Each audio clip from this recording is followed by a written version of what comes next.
This program is brought to you by Emory University.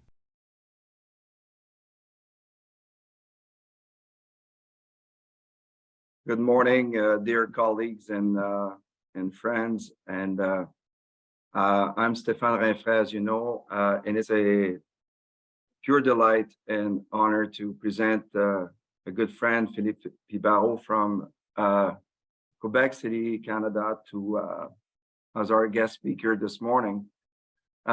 Philippe is probably so you'll learn that Philippe is a vet, actually, obtained his veterinary medicine degree, DVM, in 1987. It's probably the veterinarian who's the most famous in the field of human research and even core lab and valve disease.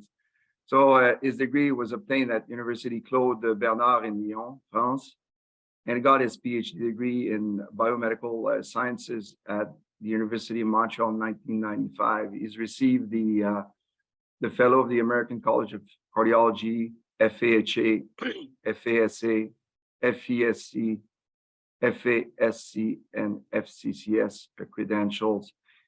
He's obviously full professor at the Department of Medicine at Laval University and holds the Canada Chair Research Level 1 in valvular heart disease at the Quebec Heart and Lung Institute. He's also the head of the cardiology research at the Quebec Heart and Lung Institute, and this is a very strong institution in Canada that year after year gets a very large amount of grants, have lots of students and PhD students.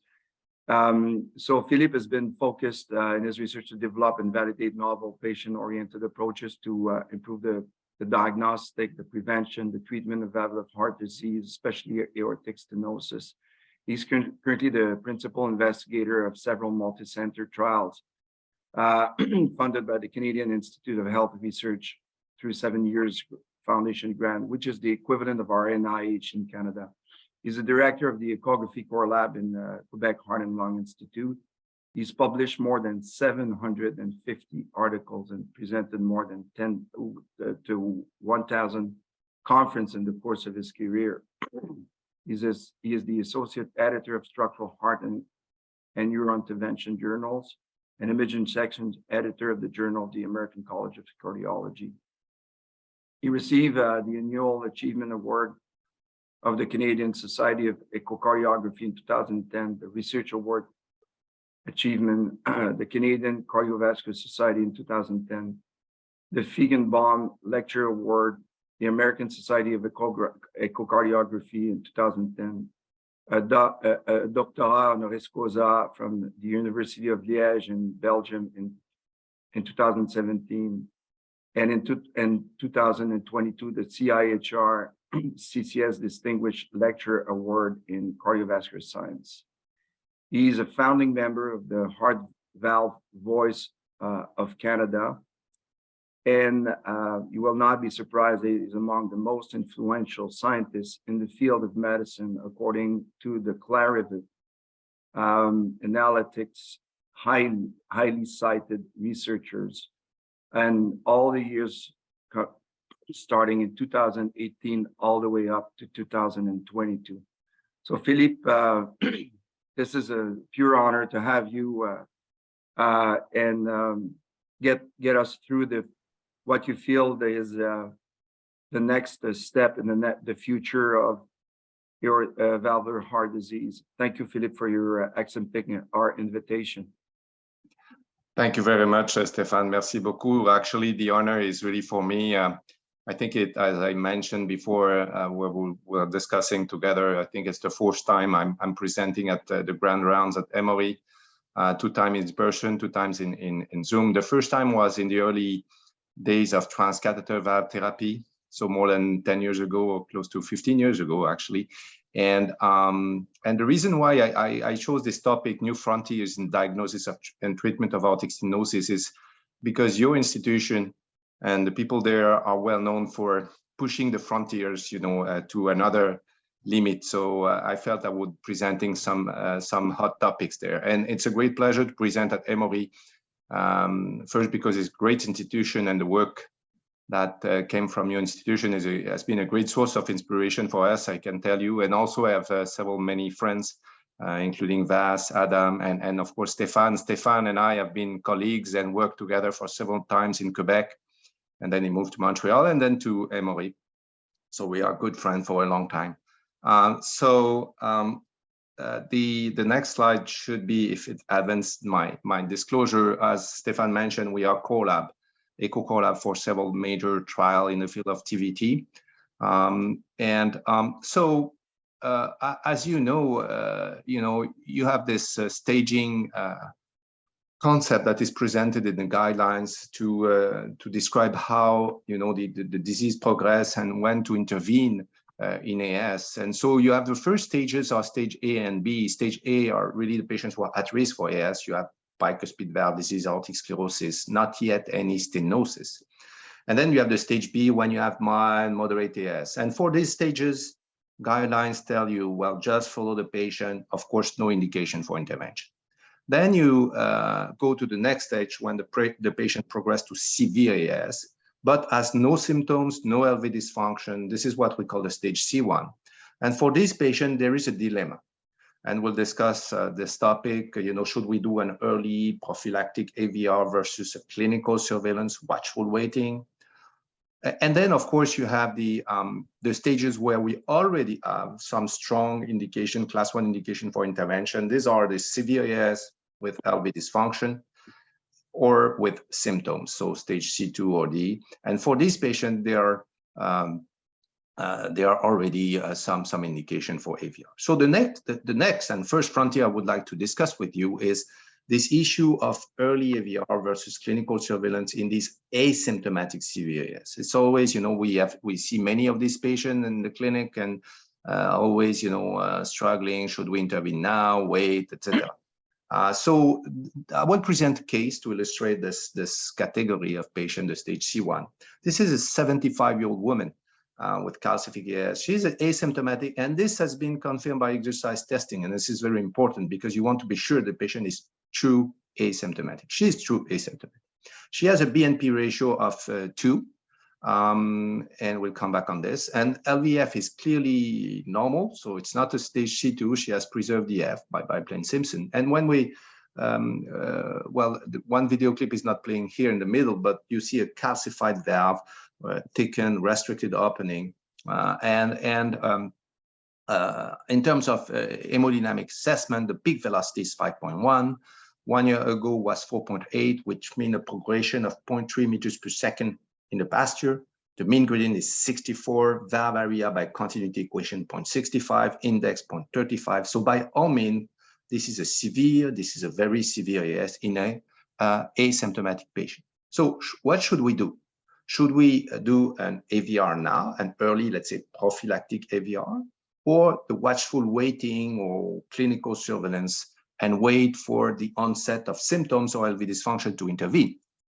If you look in the guidelines, this is the most recent edition of the guidelines, the 2021 ACC guidelines, and you see that for these patients, when you have a severe AS, so a high peak jet velocity, there are a few class 1, but they are very specific. If you have LVF less than 50%, again, this is the stage C2, patients who are asymptomatic, but who nonetheless have a depressed LV ejection fraction. I should say these patients are rare. When you have patients with severe AS, depressed LV ejection fraction, they are generally symptomatic. But let's say they are asymptomatic and have reduced EF, you don't want to miss, and they have class 1 indication for AVR. The other indication, class 1, is of course, if you have a patient with severe AS, no symptoms, but an indication for another cardiac surgery, let's say a CABG. Of course, you need to replace the valve at the same time. But now you have those patients where actually they are true asymptomatic, the exercise testing is normal. If, of course, the exercise testing is a normal, reduced exercise capacity, reduced blood pressure response, then there is an indication for intervention. But if it's the true asymptomatic, such as in this patient, so the case is here, normal exercise testing, true asymptomatic, no LV dysfunction, there are no class 1 indication, but there are some openings in the guidelines. You have some class 2As if you have very severe AS, defined as a peak jet velocity more than 5, which is the case in the patient. If you have a markedly elevated BNP, which is a BNP ratio of more than 3, she's at 2, so she's not meeting this criteria. Or rapid disease progression. So how rapid disease progression is defined as the guidelines. This is a progression rate of peak velocity of more than 0.3 meters per second per year. So she is just on the edge. And also you need to have a low surgical risk. And if you qualify for all these criteria, you would have a class 2A, sorry, indication for a SAVR, okay? Not TAVR, SAVR. In the European guidelines, they open the door also for TAVR, but the American guidelines are more still for this asymptomatic severe AS patient indication for SAVR. So that's good. But I think, you know, in this quest for the indication for AVR, I think it's important to look at the valve as we've done so far, and look at the morphology of the valve, the hemodynamic severity, but we should look beyond the valve, and we should look at the cardiac chambers, because in the end, it's not the valve and the stenosis that is eventually driving the endpoints and eventually the cardiac events. It's more the repercussion of the aortic stenosis on the cardiac chamber, and in particular on the left ventricle. And when we look at the left ventricle, we should look beyond the LV ejection fraction, because if you only look at the LV ejection fraction, you may conclude, oh, everything is fine. You know, LV function is perfectly normal. This is a beautiful day with a beautiful sky and a beautiful sea. But if you look at parameters that are more sensitive to the myocardial dysfunction, it might be a completely different conclusion. And I just want to stress the fact that what our eyes see, so the LV ejection fraction, is not necessarily what our heart or the heart of your patient is feeling. And the LV ejection fraction indeed underestimate the extent of subclinical dysfunction, especially in patients with AS, as we'll see, because of the concentric remodeling. So there is LV ejection fraction will grossly underestimate the extent of LV dysfunction in patients with AS and LV hypertrophy. So this is what is actually illustrated here with this study that we did with my colleague and friend Patricio Lancelotti from Belgium. This was a multi-center study of several heart valve clinics where we had patients with, just as the patient had presented, patients with severe AS, no symptoms, often confirmed by exercise testing. And there were two main echo parameters that were associated with outcomes. Peak jet velocity, severity of AS, not surprisingly. And you see again that if you have a peak jet velocity more than 5, so very severe AS, the outcome in the short term is very poor. So clearly, I think it's providing support to the already present class 2A indication in the guidelines for very severe AS. And the other parameters, interestingly, was LVEF. But what was interesting here is that all these patients had preserved EF by study design. So LVEF more than 50%. So because otherwise they would have had an indication for intervention, right? But if you subdivide this patient with preserved EF into several strata, you realize that if you have LVEF more than 65%, this is fine. LVEF between 60 and 65%, well, this is also similar to more than 65%. But if the LVEF is below 60, so meaning for this study between 50 and 60, then you start to see an impact on outcome. So meaning that an LVEF of 55, 57% in a patient with AS is not normal. This is already dysfunction. And this is further supported by this study from the Mayo Clinic, where here it's all comers. So you have patients with EF less than 50%. And of course, if you have less than 50%, this is the red curve here, the outcome is very poor, right? And in the short term, you have an impact on mortality. More than 60%, the blue curve, this is fine. But between 50 and 60, the intermediary strata, you see that the outcome, at least initially, is almost as bad as those with LVEF less than 50%. And then, of course, it is in between. So clearly, I think this provides support to the concept that an LVEF, probably a cutoff of LVEF at 60% would be more appropriate to define LV dysfunction and eventually trigger AVR in patients with AS. And that probably because the LVEF lacks sensitivity. So this cutoff of 50% that we have everywhere in the guidelines is probably not sensitive enough, and we need to raise the cutoff. And this is actually what has been done. In the most recent edition of the guidelines, you see you have this new indication here, where if you have LVEF declining below 60% on 3 serial imaging studies, echo, CMR, whatever, there is a class 2B. It's not a 2A, but a 2B for SAVR in the American guidelines. And the European guidelines, they used a slightly lower cutoff, so 55%, but they put a 2A indication for this.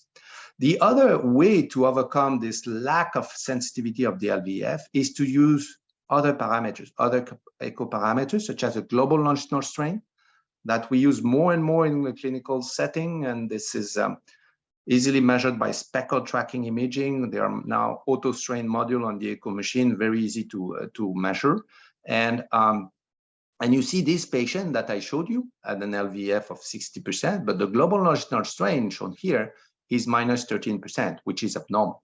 So although the LVEF is normal, the longitudinal function is abnormal. And so this patient I showed you has subclinical LV systolic dysfunction. And in this meta-analysis that was done by Julien Magne, one of my former PhD students, you see that if you have a global longitudinal strain less than 14.7%, so let's round at 15%, minus 15%, you have an impact on survival. And not only in the whole cohort, but even in the subset of patients with preserved EF and super preserved EF, you would say. So even in the patient with LVEF more than 60%, where you would say, oh, okay, no problem there. You know, the LVEF is 65%. There is no dysfunction here, no systolic dysfunction. Well, still, you have 1/3 of the patient having reduced longitudinal strain. So they will be missed by LVEF. The other method or tool that we can use to, again, assess the repercussion of the ES on the function of the left ventricle, but of the cardiac chamber in general, is the BNP. And this is a study from Marianne Clavel. She did the study when she was with Maurice Sarano at the Mayo Clinic. She's now at our institution. And they found that if you look at the BNP ratio rather than the absolute value of BNP, when the BNP start to increase above 2, you have an impact on survival. And this is particularly evident when the BNP is more than 3. You see the red curve, really you have an impact in the short term that is pronounced. And this is why now the guidelines have this indication of markedly elevated BNP defined on a BNP ratio of 3 or more as a 2A indication for AVR in this asymptomatic severe AS patient. Well, for the case I showed you, the BNP is 190. In absolute value, it doesn't tell you, well, BNP 190 for a 75-year-old woman, what does it mean? Well, this is a BNP ratio of 2. So this is elevated. She's at increased risk, but not meeting the criteria for the guidelines. So now, I would like to insist on the point that, okay, we've done some progress. We first look at the valve, then we look at the left ventricle in more comprehensively, but the heart has 4 chambers, and we need to look at all chambers. And this is very important. And this is where I'm gonna diverge a little bit and do a parallel with oncology. Why? Because our colleagues in oncology, when they are treating a patient with a cancer, the assessment is always twofold. They grade the severity of the primary tumor, and then they do the staging of the tumor. So the staging of the extension, the repercussion of the primary tumor on the metastasis, etc. And with this twofold assessment, they are able to establish a prognosis and a therapeutic plan. Well, we should do the same in cardiology.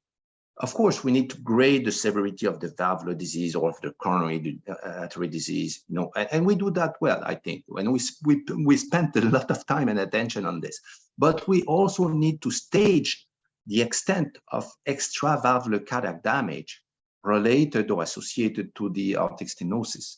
And this is what actually we have proposed with my friend Philippe Généreux, who is actually from Quebec, but now, as you know, at Morristown in the US. We proposed this simple classification to stage the extent of cardiac damage in patients with AS.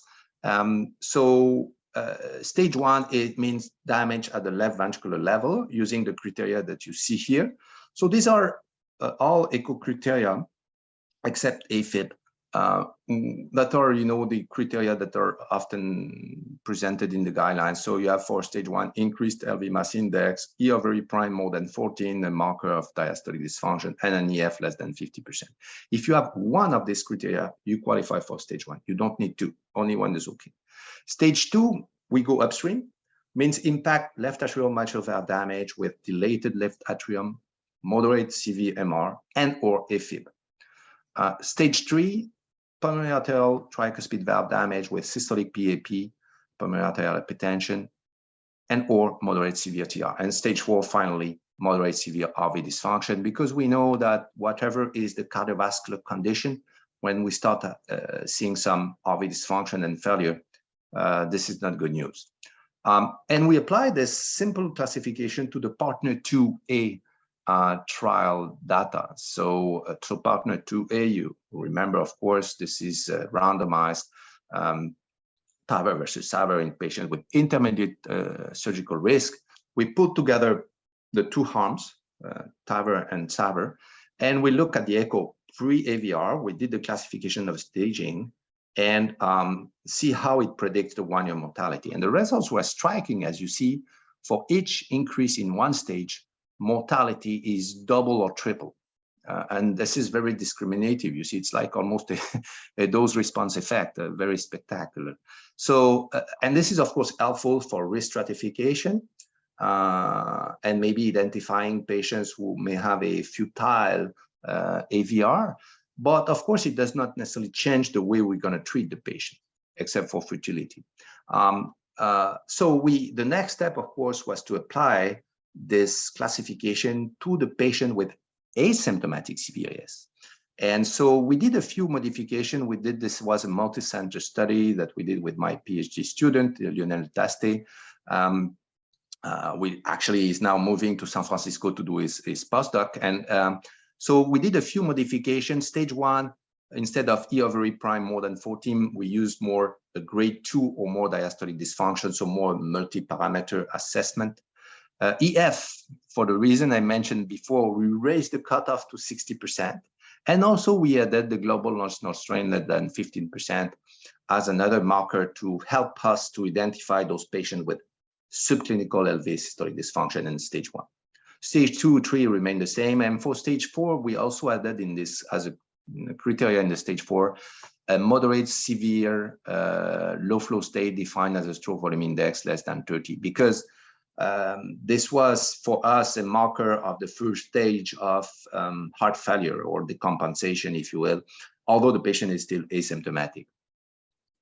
And so we applied this classification to a multi-center cohort of patients from different heart valve clinics. And again, the results were striking and an eye-opener for me, at least. So you see that there were a few patients in stage 0, 12%, stage 1, 27%, but the most prevalent stage was stage 2, which is advanced cardiac damage, 46.4%. And there were about 14.2% stage 3 or 4 that we merged together, although the patient are asymptomatic. So you have 61% of these true asymptomatic patients with CVIS were in advanced cardiac damage stage, so stage 2 or more. And if they had stage 2 or more, there was an impact on mortality. And in the short term, within the first year, you start to see the curve diverging. Whereas if you are in stage 0 or 1, at least initially, you have a good outcome. And it's only after 2-3 years that, the stage 1 start to increase as well. So I think important take-home message here. The absence of symptoms, even if confirmed by exercise testing, etc., I think in patients with AS and severe AS is falsely reassuring. It doesn't mean that the heart is doing well and that you don't have any cardiac damage. And I think in those patients with the true asymptomatic, we should look more at the echo and maybe use more the echo to eventually try the intervention. Now, another study that a follow-up study that we did with Philippe Généreux in the partner. So it's a partner 2, and here we also included partner 3, so close to 2,000 patients, we look how the cardiac damage stage changes after AVR, after a successful AVR. And this has been a cold shower, I can tell you, because we saw that only 15.6% of the patient had improvement of their cardiac damage from baseline, so from pre-AVR to 1 year, although the AVR, TAVR or SAVR was successful. So very few improved. And actually, the majority, 57.9% actually had no change, so remained the same. And even 26.5% actually worsened following AVR. And if they had a worsening, then this was associated with a 2.25-fold increase in subsequent mortality. I think, the message here is that probably we should intervene before the cardiac damage stage is too advanced, because once the cardiac damage stage is there, it is often irreversible. The other thing that were interesting in this study are the predictors of the worsening of cardiac damage, which is the thing that we want to avoid, of course. One factor was hypertension. So I think here, again, an important message is that when we treat AS, it's good, and we need to do a successful AVR, okay. But we also need to treat the other comorbidities and risk factors very aggressively. We need to be very aggressive with hypertension, with diabetes, hypercholesterolemia, etc. The other predictor was the fact of doing a surgical AVR that was associated with worsening of cardiac damage, especially because of the impact on the right ventricle. The right ventricle doesn't like the surgery. And so this might be an argument for using a TAVR rather than a SAVR in those patients with advanced cardiac damage stage. So this is a summary on how to use this cardiac damage stage, and these are the criteria that you have here. Some studies have validated this cardiac damage stage, have kind of improved by addition of new criteria. And maybe in the future, I think this is a work in progress. This was mainly based on echo, but in the future, we can include blood biomarkers such as BNP, troponin, and also CMR, such as myocardial fibrosis eventually. But clearly, I think when you have this asymptomatic patient with severe AS, when you have a stage 2 or more, I think this is an argument for considering earlier intervention, although it is not yet in the guidelines. I want to be clear on this. And for those who already have an indication, so the severe AS patient who are symptomatic, who have LV dysfunction, I think this classification of cardiac damage stage may be used to determine the type of AVR that would be the most suited for the patient. So if you have stage 3 or more, so impact already, damage already at the level of the right side unit, I think we should rather consider a TAVR than a SAVR. So there are already some trials that have looked at the timing of intervention in the asymptomatic severe AS. There is this small trial from South Korea showing some superiority of earlier surgery versus conservative management, but this was in patients with very severe AS. And it's not all comer with severe AS, so very severe AS, peak jet velocity more than 5, asymptomatic, and it was a 70 patient in each arm. But at least, first proof of concept. And we are now in the era of TAVI for now about 20 years. We just got the anniversary, the 20th anniversary of the TAVI. This is Alain Cribier, who is a good friend with the first patient, who received the TAVI in Rouen in 22. And this is the team with Alain. In the middle, you have Hélène Etchaninov and Christophe Turc, who was on the left. And you see the eyes, it's a with the COVID time, we've learned to read in the eyes, and you see what you see in the eyes of the investigators here and interventionalists is this a mix of anxiety, excitation, discovery, and passion at the same time. And then, of course, here this is happiness and I think excitation of having done the first TAVI successfully. So with this new I would say approach or tool that we have with the TAVI, where we can perform the AVR much less invasively, This has made possible those large trials in asymptomatic CVIS, such as the early TAVR trial, where we randomize patients with true asymptomatic CVIS confirmed by treadmill stress test to transfemoral TAVR versus clinical surveillance. The recruitment is now closed, and the results of the primary endpoint, which is a 2-year composite of death, stroke, and rehospitalization, will be presented somewhere in 2023. So stay tuned. So this is the first conclusion regarding this first frontier. There is no class 1 indication for AVR for those asymptomatic CVIS stage C1 patient, according to the guidelines, unless, of course, if they have LVF less than 50% or indication for other cardiac surgery. But there are some class 2As already. If you have very severe AS, fast stenosis progression, or markedly elevated BNP. Class 2B, new, if LVF is now below 60%, not 50, on 3 imaging studies. And I think, this cardiac damage staging may be helpful in the risk stratification and maybe better defining the timing of intervention. When you have a stage 2 or more, I think this is the time to consider early AVR. And when you have a stage 3 or more, well, consider TAVR rather than SAVR.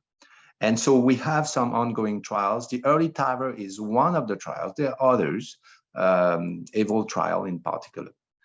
So frontier number 2, this is the issue of low flow, low gradient AS, which is always difficult. This is stage D2 or D3 in the guidelines, and how to confirm stenosis severity and indication in those patients. So the problem here is that you have with this low gradient AS, so how is it defined? Well, it's a patient who have a small valve area, so less than 1. So the valve area is severe, but the gradient and peak velocity are non-severe. So mean gradient is lower than 40, peak velocity is less than 4. So you have a discordant grading at echo. And there are 3, I would say, subgroups of low gradient AS that are well identified in the guidelines. You have the classical low flow, low gradient, D2 stage in the American guidelines. These are the patients with reduced EF. This is the HREF form of AS, if you will. And then you have those with preserved EF, but so EF more than 50%, but would nonetheless have a stroke volume index less than 35. And these patients are what we call the paradoxical low flow, low gradient. This is the HPEF form of AS, D3 stage in the guidelines. And finally, we have patients who have preserved EF, normal flow according to stroke volume index, but still have this discordant grading. This is the normal flow gradient patient. And for this patient, we don't have much information in the guidelines and in the literature, unfortunately. I will present you this case. I see the video clip are not playing, but that's not a big problem. I'm gonna try to play it again. Okay, no problem. So this is an 82-year-old woman. She has an history of hypertension, well-controlled with ACE, no evidence of CAD. She's symptomatic, functional class 3. So it's not the same patient as the one I mentioned before, heart failure hospitalization. She has preserved EF, so you will have to believe me. She's biplane Simpson, 65%. Reduced longitudinal strain, however, grade 2 diastolic dysfunction with evidence of increased filling pressure. AS severity on echo, well, valve area is 0.64, index 0.36, the Doppler velocity index or dimensionless ratio is 0.19, so clearly severe, okay? And if you look at the valve, well, it looks, you cannot see really well because the video clips are not playing, but it is calcified, thickened, and restricted opening. But the mean gradient is only 26, okay? And the reason for this discordant grading in a patient with preserved EF probably is because we have a low flow state, because this patient has pronounced concentric remodeling with impaired filling, impaired longitudinal strain, and although the LVF is preserved, well, the stroke volume is reduced. And well, this entity, what we call the paradoxical low flow, low gradient, we describe it for the first time with my colleagues and friends, Jean Duménil and Peter Bogatti. And the first author was Zainab Asha, one of my former fellow. And We published this in Circulation in 2007, and we actually described that, reported that, a substantial subgroup of patients, so 18% of the patients with apparently severe AS on the basis of valve area, actually had low gradient, so non-severe AS according to gradient and velocity, and these patients had preserved EF, because we knew before that the patient with reduced EF could have this, discordance with the valve area and low gradient. But this was not, at the time, was not well known for those patients with preserved EF. So we described this, and the pathophysiology is quite simple. This is the age path of AS. You have those patients with pronounced concentric remodeling, impaired diastolic filling, so they have a small cavities, not well filled, impaired longitudinal strain. They often have AFib, mitral stenosis. All this contribute to reduce the forward flow. Mitral regurgitation, same, tricuspid regurgitation. So all these factors, including cardiac amyloidosis, not to be forgotten, that is present in up to 15% of these patients with low flow, low gradient. All these factors contribute to reduce the forward stroke volume, in the LVOT.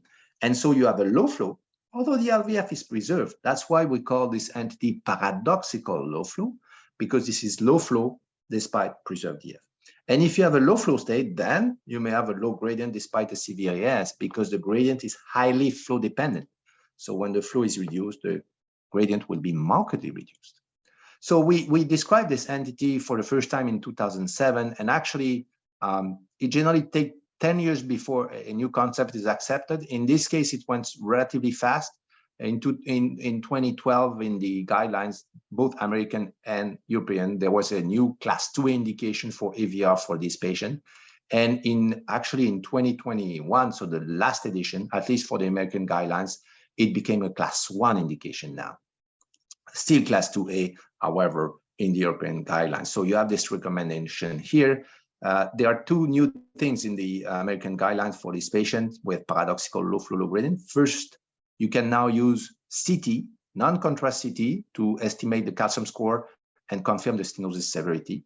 And if you confirm that the stenosis is severe based on this CT calcium score, well, there is a class 1 indication for AVR. Having said that, these patients with low flow, low gradient are a difficult entity, and I like this algorithm that you will find in the European guidelines, where actually when you have this discordant gradient, the small valve area with the low gradient, the first thing is to exclude measurement errors. So double check your measurements, especially the LVOT diameter for those who are doing echo in the room here this morning. LVOT diameter is tricky, and it's very easy to underestimate. And so once you're pretty sure of your measurements, then you have to look at the flow and LVF status. If it's a low EF, low flow defined in the guidelines, again with stroke volume index lower than 35, then what is recommended in the guidelines is to do a low dose dobutamine stress echo, so up to 20 mic. And if you have a stress valve area remaining below 1 with the stress mean gradient going above 40, then you confirm that this is a true severe AS and a class 1 indication for AVR, okay? For those now who have low flow, but preserved EF, so this is a paradoxical low flow, well, the guidelines now recommend calcium score. Non-contrast CT using different cut point, and this is very important in men and women. So the cut point is 2000 in men versus 1200 in women. We use much lower cut point in women to confirm AS severity. And so coming back to the case I showed you, the paradoxical low flow, this lady had a calcium score of 3200, which is very high for a woman especially. So this is a true severe AS in a patient with preserved EF and a gradient of only 26 millimeters of mercury, and she underwent TAVR and did well. So this is a recent study, well, not that recent because this is has been published two years ago, but this is from the Topaz registry. So it's not randomized. It is, we've done some adjustment with a probability weighting treatment, but this is still to be taken with a grain of salt because it's not randomized. But in those patients with low flow, low gradient, including classical and paradoxical. So reduce and preserve DF. The approach that was associated with the best outcome was the least invasive, so the transfemoral TAVR, followed by SAVR and alternative access TAVR, but conservative management in those patients is associated with very bad prognosis. So I think it's important to keep in mind. So in conclusion for this second frontier, well, dobutamine stress echo is useful to confirm AS severity only in those with a classical low flow, low gradient, so the low EF patient, okay? All the other patients, we use the non-contrast CT, very easy to perform. We use the modified Gregson method to quantitate the calcium score, and it is now recommended in the guidelines to confirm AS severity, especially in the paradoxical low flow, low gradient, but I would say in all types of low gradient AS, because even in those with a classical low flow, you do the dobutamine stress echo, and often at the end of the dobutamine stress echo, you still have this colon grading, and the exam is not conclusive. So you have to do something else. So you can do the calcium scoring. And I would say in our institution, we use less and less dobutamine stress echo, even in those with low EF, and more calcium score. AVR is recommended, and it's now a class 1 indication in patients with classical or paradoxical low flow, low gradient AS, if you confirm, of course, that the stenosis is true CV. And transfemoral TAVR, I think, is preferred to SAVR, for sure in classical, but even in paradoxical low flow, low gradient AS, there are now more and more data that those patients, they are more vulnerable and they benefit more from a less invasive intervention, such as TAVR, transfemoral TAVR in particular. Now, the next frontier I would like to discuss with you, and this will be the last one, but this is another, further frontier, eventually considering AVR, very early AVR in this case, in patients with moderate AS. So we're shifting gear here, because in the guidelines at the present time, there is no indication for AVR in patients with moderate AS, except if there is an indication for another cardiac surgery, a CABG, and even there, it's only a 2B indication for SAVR. So we can say, that there are very, very few, if not any indication for intervention in moderate AS. But still, you have those patients with, for example, this patient with very low LVF, having some flow reserve still with dobutamine stress echo, the stroke volume is increasing, the LVF is increasing, and you have the gradient that is 22 at rest is now 32, okay? So some increase, but still below 40. And the valve area that was severe at rest, 0.85, is now 1.2, so now moderate. So here the dobutamine stress echo has reconciled the gradient and the valve area, and now tells you that the stenosis is moderate. So this is not severe, this is moderate AS. Okay, so according to the guidelines, there is no indication for intervention. Okay. But does it mean that this moderate AS is benign for these patients with a failing ventricle LVF of 20%? No. This is a study that we did, and there are several studies, but I'm only showing you the most recent. This is a multi-center study where actually we have 3 groups of patients. We have the group that is represented by the black line here, is patients with heart failure, no AS, okay? And they have been matched with patients with moderate AS and systolic heart failure. They have been matched for age, for LVF, etc. The moderate AS group, we separated into a group who did not undergo AVR, that's the blue line. And you see that the patient with moderate AS, systolic heart failure, who did not undergo AVR, actually have a very, very poor outcome with 88% mortality at 6 years, okay? Whereas the patients with moderate AS systolic heart failure who underwent AVR actually have an outcome that is similar to patients with systolic heart failure and no AS. So I think the message here is that what is a moderate AS for a good ventricle may actually be severe for a depressed ventricle. It's all a question of balance between the magnitude of the pressure overload imposed by the AS versus what the ventricle is able to handle. And this is what brought us to design this trial, which is a provocative trial, I would say the TAVR unload trial, It's a 300 patient. We finally end up with close to 200 patients. The patients, these are patients exactly with the one, such as the one I showed you.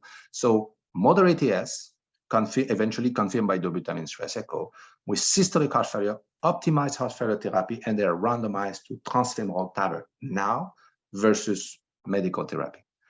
And we just a few months ago, we initiated this other trial, the PROGRESS trial, that is much larger and much more broader inclusion criteria. This is a 7,500, this is a 750 patient trial. Again, randomized to transfemoral TAVR versus clinical surveillance. So similar design as the early TAVR trial, but for patients with moderate AS. This is not all comers with moderate AS. This is at-risk moderate AS, so meaning patients with moderate AS with symptoms or evidence of cardiac damage or dysfunction, as we discussed before. So you have LVF less than 60%, advanced diastolic dysfunction, etc. AFib. And the primary endpoint is similar as early TAVR trial. So we started the recruitment a few months ago in this trial. So this is just a summary. When you have here on the left, you have the grading of the AS severity from mild, moderate, severe, and then you have the stage of cardiac damage. And you see, well, of course, for those with symptomatic severe, we already have indication for EVR. For the asymptomatic severe, several trials are ongoing, early TAVR, but there is also EVOLVE and EASY-AS that are ongoing. And for those that we just discussed, the moderate AS moderate AS with advanced cardiac damage or at-risk moderate AS, there is a TAVR Unload. We just finished the recruitment in December, and then the PROGRESS trial, and there is also the EXPAND trial. So several trials are ongoing. So I think the take-home message for moderate AS is that moderate AS is well tolerated by a good ventricle, but poorly tolerated by a failing ventricle or heart with some cardiac damage. And then moderate AS with heart failure, systolic or diastolic heart failure, is actually associated with poor prognosis. So don't get me wrong. At the present time, there is no indication for AVR in patients with moderate AS, unless they have this indication for another cardiac surgery. But I think at least this patient, they would merit a closer clinical and echo follow-up, and maybe closer than what is recommended in the guidelines, because moderate AS, there are many and many studies that recently showed it is not benign. It is not benign. So, and as we just mentioned, the benefit of early TAVR now is tested in several trials. If I've got a few, I've got a few more minutes, but I want just to go through rapidly the very last frontier, and this is pharmacotherapy for aortic stenosis, because you will see it coming, And I, again, always start with a case. This is a 57-year-old man with a tricuspid valve, and actually, this patient, he was enrolled in a research project, and this is the patient where I saw maybe the fastest progression ever. When we recruited him, it was mild AS, mild calcification at CT, and then 2.5 years later, he was progressing to severe AS with severe valve calcification. And this patient had no risk factor. Valve was not bicuspid, was a tricuspid. There was no particular risk factor. The only risk factor was elevated LPA. And this brings me, of course, to this paper that showed a genetic association between the LPA SNP and the valvular calcification in AS, published by Georges Tanasoulis and colleagues. And then subsequently, in another trial, we showed that not only elevated LPA is associated with the presence of aortic valve calcification and aortic stenosis, but also with a faster progression of aortic stenosis in the context of the Astronomer trial.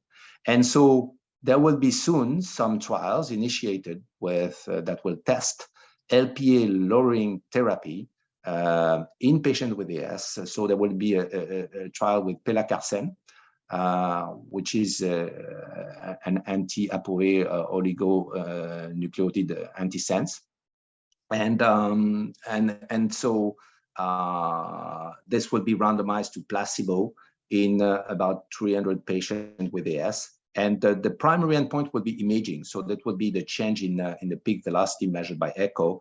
And with the co-primary endpoint, the change in the aortic valve calcium score measured by CT. So one measure of the hemodynamic severity and the other of the anatomic severity.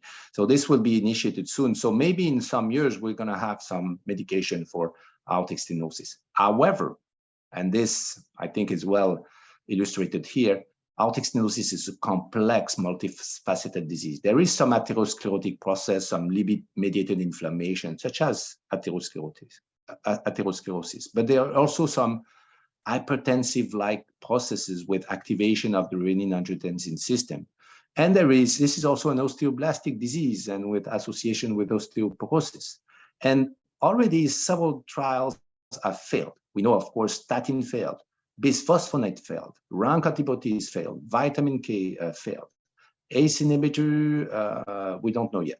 And there are several ongoing trials, one with ATAC-CGuat, which is targeting endothelial dysfunction, DDP4 inhibition. There is one with ARBs, and there will be soon one with LPA, or several, I would say.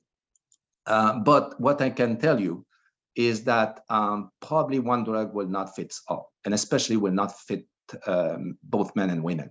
Why? Because men and women have a different form of the disease. Women have relatively more valvular fibrosis and less calcification than men. And this is why we need to use different cut point with CT when we want to confirm the stenosis severity, because women, they have more a fibrotic pattern of the stenosis, where men, it's more a calcific pattern. And of course, if we have a drug that targets calcification, it may work well in men, but not as well in women. So we have several promising targets, LPA, PCSK9, ARMS, that will be soon under investigation. And we waited for a long time for this trial, but it's coming now. What I can tell, I don't know which drug will work, but I can tell you that one drug fits all will not work for AS. We'll need to tailor the therapy according to age, sex, AS severity, phenotype, maybe phenogrouping with artificial intelligence, etc.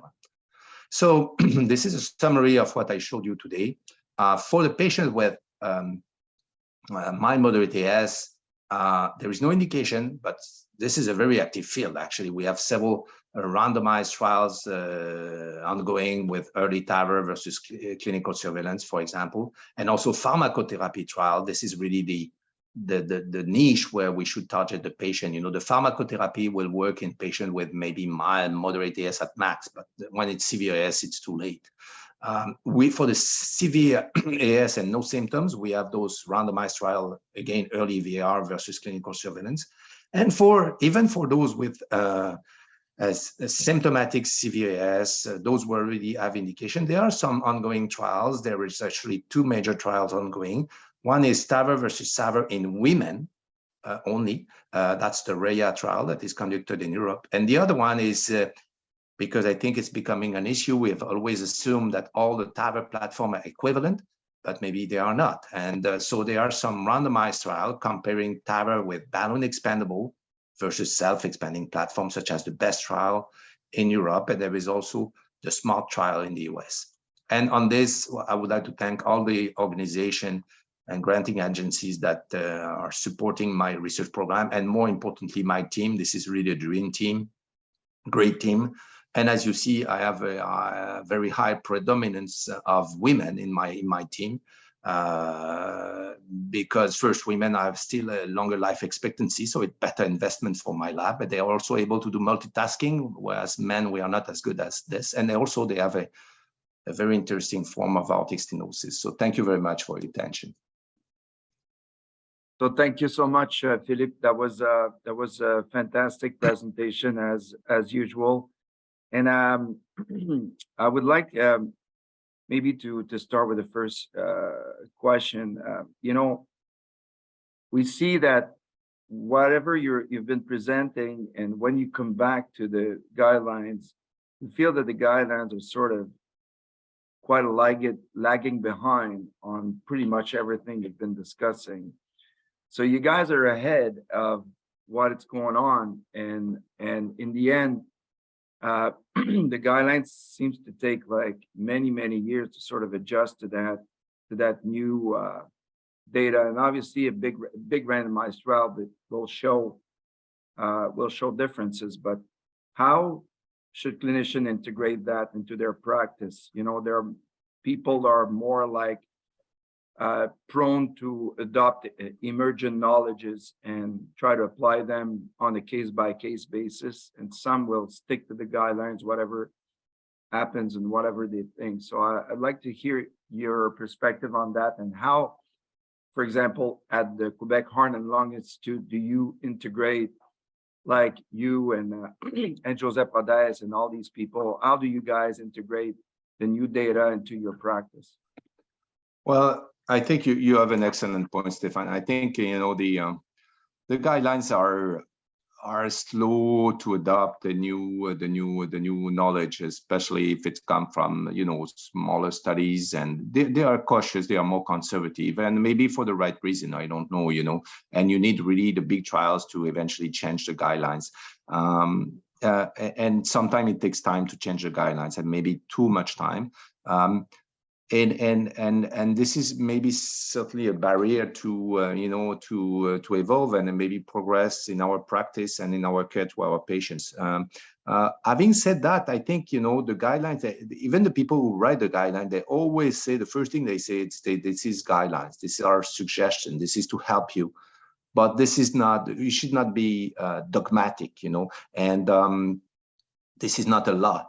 And I think that you always have to rely, yes, on the guidelines, but maybe more on your good clinical judgment.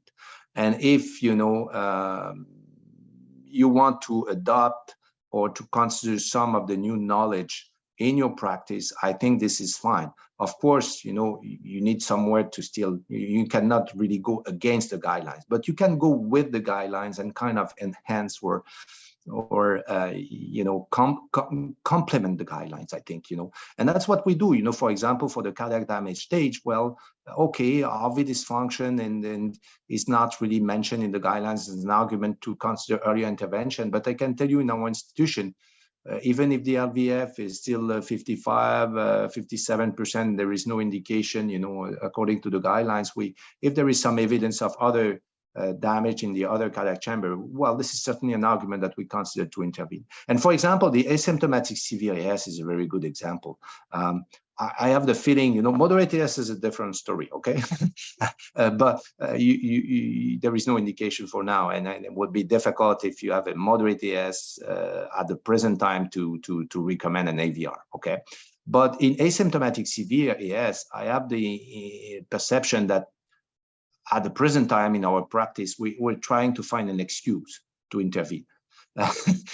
You know, you ask the patient, "Are you symptomatic?" And the patient say, "No, are you sure?" I think, and you find some abnormality to intervene, and you will put the patient on a treadmill, and because there is so much evidence now that as soon as you have severe AS, you know, I think the earlier the better. Especially now that we have TAVR and a good TAVR, we can achieve really outstanding weather with TAVR. I think, you know, the earlier intervention in asymptomatic severe AS, to me, is almost a closed debate. Of course, we're waiting for the trial just to confirm, but it's more a confirmation that, and already in the practice, you know, many of the asymptomatic severe AS, they go intervention, right? And that's why it has been so difficult, by the way, to recruit in early TAVR. It has been slow, because many patients were going, you know, TAVR commercially. Whereas moderate AS, surprisingly, we recruit very fast. Why? Because these patients, they have no there's more equipoise. There are more equipoise exactly doctors compared to Andrew Smith had a question. Andrew, go ahead. Yeah, I think a number of these guidelines that are so focused on the ejection fraction really interfere with our thinking, and the fact that there's no great correlation between ejection fraction and cardiac output.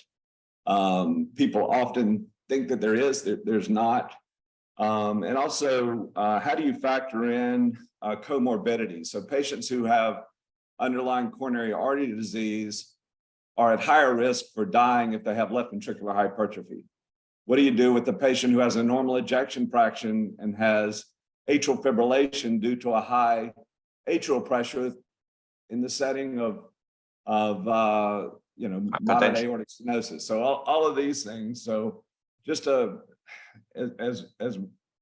and one question would be, do you think that the stroke volume index would be a better predictor than ejection fraction? Well, yeah, excellent point. I'm not a big fan of LVF. I mean, LVF is great, in heart failure, and has been shown to be a very powerful prognostic factor. But in AS, it's certainly not a great tool to assess LV dysfunction, because the vast majority of patients with AS, of course, have concentric hypertrophy.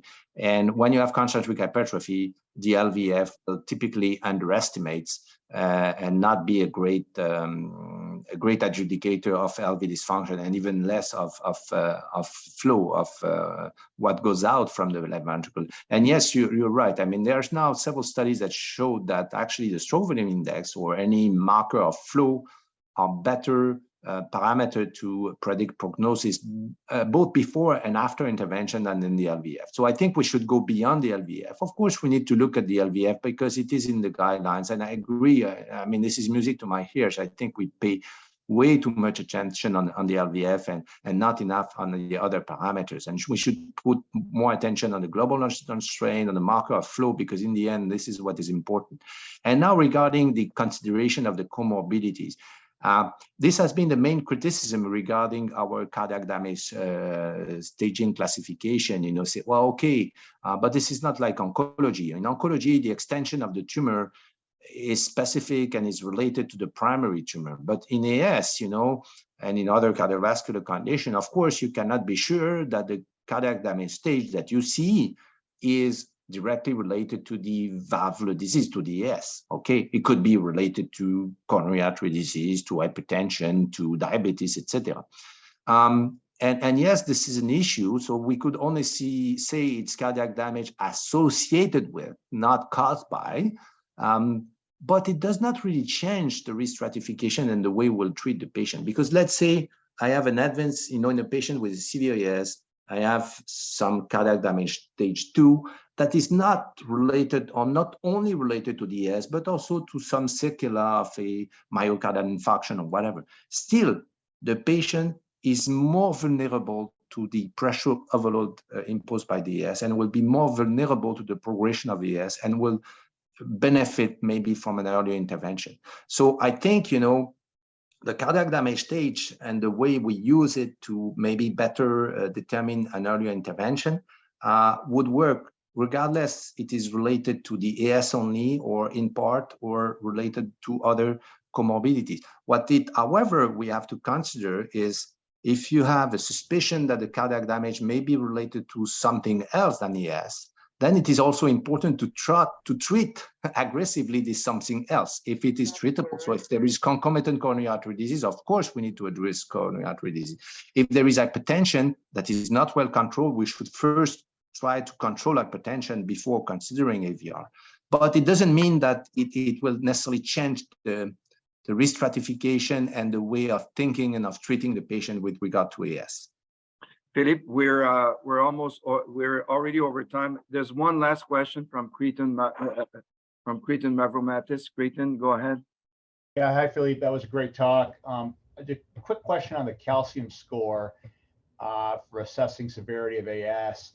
I do a lot of CTs, and I do find it to be somewhat non-specific in my practice.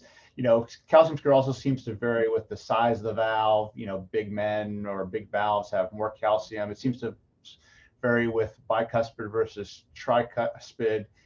Is there a more refined assessment of calcium score in terms of determining severe AS, and just like looking at an absolute score? It seems like density of calcium might be more important than the absolute calcium. Do you have any other knowledge about that? Yeah, I think you're absolutely right. I think, the calcium score, the absolute calcium score, is the easiest way to go. but I agree it lacks some specificity, and it does not take into account especially the size of the aortic annulus and therefore of the valve leaflet. So density, and we have a paper with Marie-Annick that we should submit soon that shows clearly a superiority of density versus absolute score. So density is the score divided by the aortic annulus area, and especially, of course, in patient in large men or patient with large or small body surface area, and patient with bicuspid valve, especially when you get to compare bicuspid valve versus tricuspid valve. The same calcium score in a bicuspid valve and in a tricuspid valve is not corresponding to the same hemodynamic severity. So clearly there is an advantage of looking at density. You know, the only thing is, you know, aortic annulus, so far we've used the aortic annulus area measured by echo. That has some limitation as well. And if you use the echo to measure the aortic annulus area, the cut point for severe AS will be 500 in terms of calcium density for men and 300 in women. Still, even if you use density, we need to use different cut point in men and women, because again, women have more valvular fibrosis. And the other method that I think we'll see more and more coming, you know, in the next years is using CTA, so contrast CT, and then measure not only the calcium, but also the non-calcified tissue, especially the dense fibrotic tissue. So with contrast CT, we cannot quantitate the volume of fibrocalcific burden. And we published this in Heart a few years ago. And I think it would be particularly helpful to refine and be more precise, especially in women, where we have a lot of fibrotic tissue that we don't see with non-contrast CT, but we see now with contrast CT. Well, on these final words, Philippe, and on behalf of everybody here at Emory Heart and Vascular, we want to thank you for sharing your expertise and your immense knowledge on a topic that you've self you know, push in such a great direction with you know, with the new knowledges and everything, and for the best of our patients. So, and again, we were like amazed by your passion and your clarity in your talk this morning. And I want to just thank you personally for accepting my invitation and our invitation. And Pooja, if you want to have a few words. Thank you so much. That was really amazing. And, you know, I was wondering what you were going to teach us, and I was just blown away. So thank you for clarifying this pretty complicated topic, especially the stage C1 group. For those of you who are still on, please don't forget to get your CME credit, and we will see you next week. Thank you. The preceding program is copyrighted by Emory University.